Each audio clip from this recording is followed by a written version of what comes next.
First, preheat the oven to 375, and you can use a cast iron skillet or a baking sheet. Just take a bowl, turn it upside down, and that'll be the center of your ring. Give the whole thing a good spray with a nonstick cooking spray, and then unroll 2 packs of crescent rolls. Take each triangle separately and start placing them around the ring. I try to overlap them about halfway through, that way there's no large gaps, none of your toppings are going to pour out when it bakes. Put all 16 of them down, and then when it's done, you want to give it a good pat and smooth them all out before you add in your toppings. I use marinara, mozzarella, parmesan, and mini pepperonis, but you can add or remove whatever toppings you want. The bake time is still the same. When you fold the crescent rolls back over, try to use the last one that you laid down. That way it's not going to tug on any of the other ones, you're not going to have any rips in it, and it'll just make it easier to fold back over. Melt together butter, Italian seasoning, and garlic, and give the whole thing a good brush. You can also use an egg wash, but I just think that this tastes better with the pizza. Pop it in the oven for 25 minutes, and you're good to go. Let's make chicken cordon bleu keto style. For chicken breast, dice your chicken, casserole size Pyrex. Go ahead and get your oven preheating on 350. Raw chicken in the Pyrex. Okay, so now we're adding 1.5 cups of diced ham. Be careful what brand you get because some of these can have hidden sugars, so pay very close attention to the package. Add about 11 ounces of Swiss cheese. I'm out of shredded Swiss cheese, so I'm using mozzarella, and then I'm going to do something a little bit different at the end. 8 ounces of cream cheese. I diced it to spread it out. Next, you're going to add a cup of heavy whipping cream. Mix it all together. All right, so now you're going to cook this on 350 for 40 minutes. So after this bakes, I'm going to take it out and I'm going to add Swiss cheese slices since I didn't have the shredded and let it melt and then take it out. It's not required. Like this video to see part 2 and the outcome. Hello everyone, my name is Nicole DeFalsis and this is my first TikTok. I thought about an idea. Instead of making red lentil tortillas, why not make red lentil sandwich bread using the mini dash? So what you do is you take the lentils and soak them for about 4 hours, and then you rinse and drain them, and then you put 2 cups of lentils to 1 cup of water with some seasoning and put it in a high-powered blender, and then you get a batter sort of like pancake batter, and then you spray the mini dash on the top and the bottom.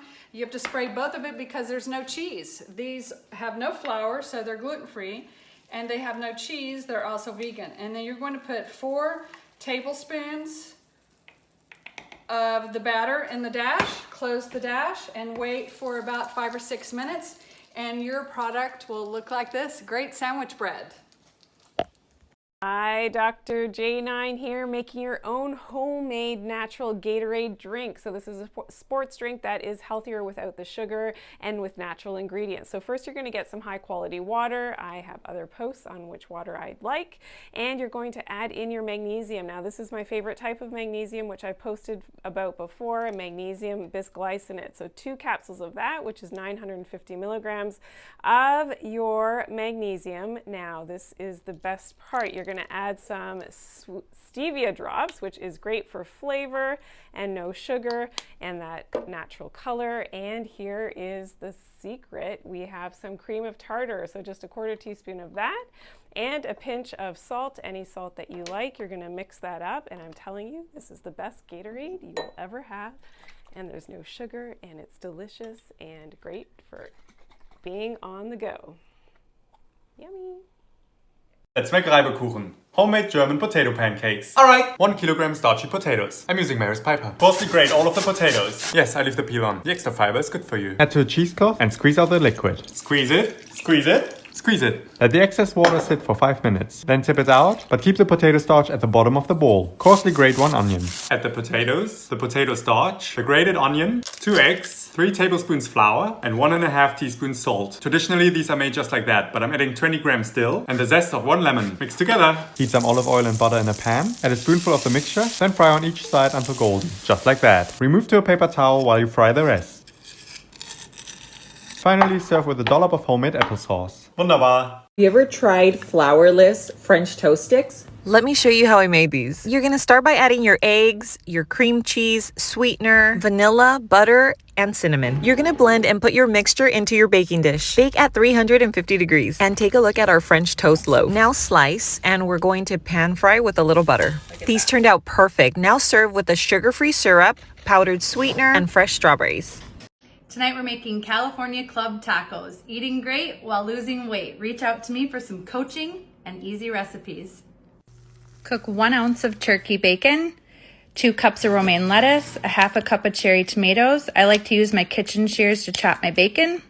Add your bacon to the salad, and then 3 ounces of shredded chicken breast, 1 tablespoon of reduced fat ranch dressing. Then you're gonna need 2 slices of provolone cheese that you'll microwave for 1 minute. I like to lay mine over the oven racks to form them into taco shells. And then basically you're just going to load your tacos. Look at that, nice and crunchy. And then at the end, top with a 1/4 ounce of avocado. I made you fried zucchini. You wanted air fried zucchini, so here it is. Oh my gosh.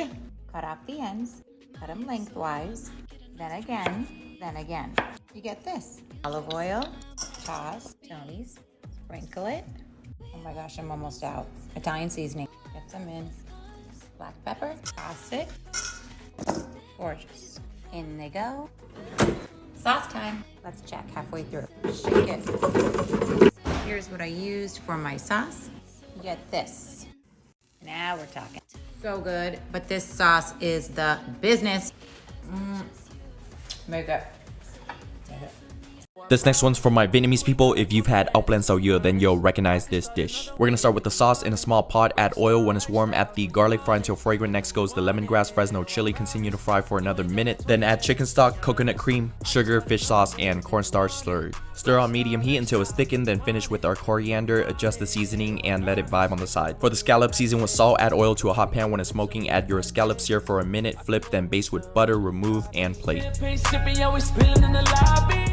Easy cherry cheese danishes made with biscuits or flaky rolls. Separate each piece into 2, flatten with a cup, combine cream cheese, icing sugar, vanilla, add to the dough, top with cherry pie, bake, drizzle with icing, enjoy. This bang bang chicken and broccoli is one of my favorite low carb meals. Let me show you how to make it. Grab 1 bag of large broccoli florets and just cut them in half. Next, thinly slice 2 mini red peppers and grate some butter over top of your veggies. Now you just want to season with some salt and some garlic, and this is going to bake at 420 minutes. The recipe for this super easy bang bang sauce will be down in the comments. After the 20 minutes, top with some shredded rotisserie chicken and go back in for 5 more minutes. When your dish comes out of the oven, just drizzle over some of your bang bang sauce. I like to add a drizzle of sriracha for some heat and some chives. Hope y'all enjoy. Hey guys, Chef Joseph Minard. Today we're making meatball soup. Yeah, you heard it, meatball soup. A lot of steps, so try to keep up. Pay attention. First 2 quarts of boiling water. Here you dice up some celery, nice and small. Usually about 4 stalks. With a knife, we're cutting some onions. We're going to dice up 1 1/2 onions.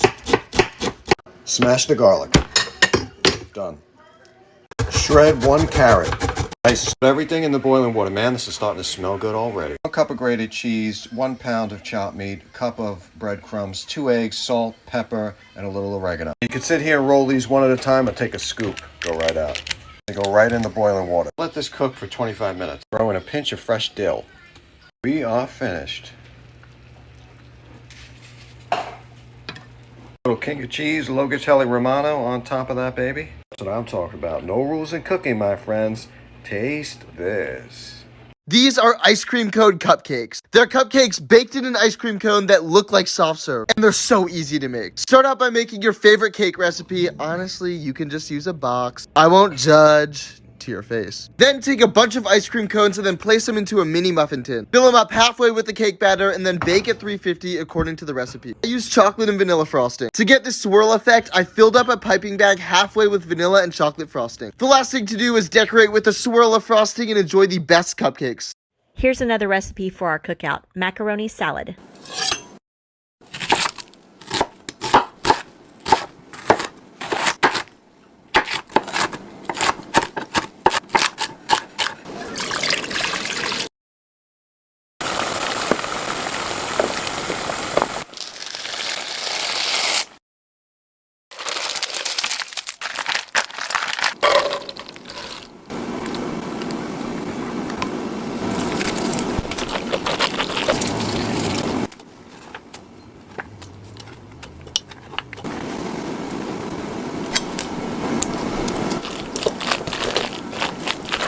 Give it a taste to determine how much salt you need. Add some smoked paprika, and voila. If you like crispy calamari, well then you've come to the right place. Now let's go! So I like to cut my calamari while it's still a little bit frozen. It just makes it so much easier. With the tentacles, just pull off these long pieces and just slice that in half. Squid goes into a strainer to melt the ice. Now just cover with buttermilk, and that's done. Kind of eats like a gazpacho. No. Cover and marinate for 1 hour. Now get some of your squid straight into the flour dredge. Coat it up, back into the strainer, and shake off that excess flour. Now we'll fry at 375 degrees in small batches, just about 2-3 minutes. And just immediately hit those with some Maldon salt and toss. Garnish with some fried parsley leaves. Serve with a garlic and lemon aioli. You know I love you, and I'm out!